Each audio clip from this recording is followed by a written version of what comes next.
آگے ارشاد فرمایا فَبِظُلْمٍ مِّنَ الَّذِينَ هَادُوا، اور یہودیوں کے بڑے ظلم کے سبب، یعنی جو انہوں نے بڑے بڑے عہد کیے اور پھر ان عہدوں کو توڑ دیا، ان کی وجہ سے فَبِظُلْمٍ مِّنَ الَّذِينَ هَادُوا، تو یہودیوں کے بڑے ظلم کے سبب حرمنا علیہم طیبات احلت لہم، ہم نے وہ بعض ستھری چیزیں کہ ان کے لیے حلال تھیں ان پر حرام فرما دی۔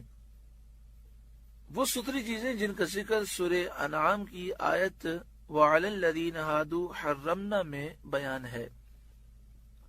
مثلا ان کے لیے اونٹ کا گوشت، اونٹنی کا دودھ حرام کر دیا گیا۔ اسی طرح وہ جانور جن کے پاؤں میں انگلیاں ہیں ان کے لیے حرام کر دیے گئے، اور جن جانوروں کے پاؤں میں کھر ہے وہ حلال رکھے گئے، جیسے گائے، بکری وغیرہ، مگر ان کی چربی ان پر حرام کر دی گئی۔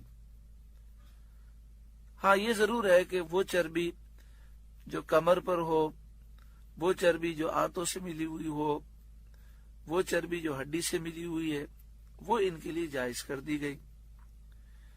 اسی طرح پرندے ان پر حرام کر دیے گئے۔ تو یہ ساری چیزیں پہلے حلال تھیں، لیکن ان کی سرکشی کی وجہ سے ان پر یہ چیزیں حرام ہوئیں۔ اسی طرح ان کے لیے پہلے یہ تھا کہ جمعے کا دن مقرر کیا گیا، لیکن انہوں نے سرکشی کی اور کہا کہ نہیں، ہمیں جمعے کا دن نہیں چاہیے، تو پھر انہیں ہفتے کا دن دیا گیا، اور ہفتے کے دن دنیاوی کام، شکار، کاروبار سب حرام کر دیے گئے۔ نبی اکرم صلی اللہ علیہ وآلہ وسلم کی امت کو جمعے کا دن ملا، ہمارے لیے پورے ہفتے میں جمعے کا دن بہت افضل ہے۔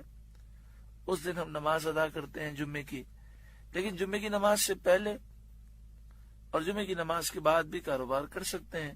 ہاں جب جمعے کی اذان ہو تو کاروبار بند کرنا ضروری ہے۔ وَبِصَدِّهِمْ عَنْ سَبِيلِ اللَّهِ كَثِيرًا، اور اس لیے کہ انہوں نے بہتوں کو اللہ کی راہ سے روکا، اس وجہ سے ان پر لعنتیں ہوئی کہ انہوں نے بے شمار لوگوں کو اللہ کے راستے سے روکنے کی انہوں نے کوشش کی۔ وَأَخْذِهِمُ الرِّبَا، اور اس لیے کہ وہ سود لیتے، وَقَدْ نُهُوا عَنْهُ، حالانکہ وہ اس سے منع کیے گئے تھے۔ آج بھی پوری دنیا میں جو بینکنگ نظام اور سودی نظام ہے اس کو چلانے والے یہودی ہیں، اور اس سے انہوں نے پوری دنیا کو جکڑا ہوا ہے۔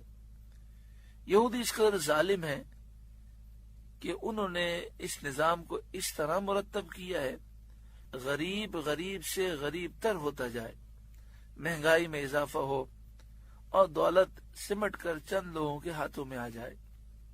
وَأَكْلِهِمْ أَمْوَالَ النَّاسِ بِالْبَاطِلِ، اور لوگوں کا مال ناحق کھا جاتے، یعنی رشوت وغیرہ حرام طریقوں سے لوگوں کا مال کھاتے، اس وجہ سے ان پر لعنت کی گئی۔ وَأَعْتَدْنَا لِلْكَافِرِينَ مِنْهُمْ عَذَابًا أَلِيمًا، اور ان میں جو کافر ہوئے ہم نے ان کے لیے دردناک عذاب تیار کر رکھا ہے، یعنی جو ایمان نہ لائے نبی اکرم صلی اللہ علیہ وآلہ وسلم پر، جو لوگ ایمان نہ لائے ان کے لیے دردناک عذاب ہے، اور جو ایمان لے آئے ان کے لیے دنیا اور آخرت کی کامیابی ہے۔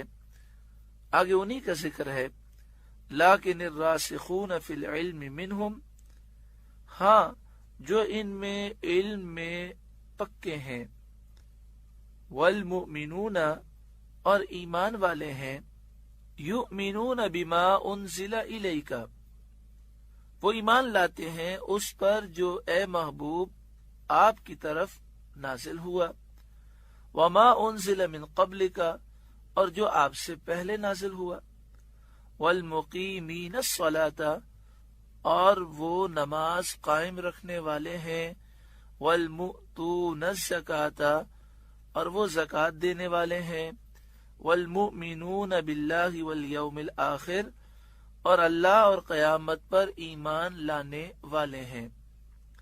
اولئک سنؤتیہم اجرا عظیما، ایسوں کو ان قریب ہم بڑا ثواب دیں گے۔ جیسے حضرت عبداللہ بن سلام اور حضرت عبداللہ بن سلام کے ساتھی جو علم راسخ اور عقل صافی اور بصیرت کاملہ رکھتے تھے، انہوں نے اپنے علم سے دین اسلام کی حقیقت کو جانا اور سید انبیاء صلی اللہ علیہ وآلہ وسلم پر ایمان لائے۔ اسی طرح اہل سفینہ جو 40 افراد تھے، حضرت جعفر طیار رضی اللہ تعالی عنہ کے ساتھ آئے اور نبی اکرم صلی اللہ علیہ وآلہ وسلم پر ایمان لائے، جو بڑے بڑے راہب تھے، توریت اور انجیل کے جاننے والے تھے۔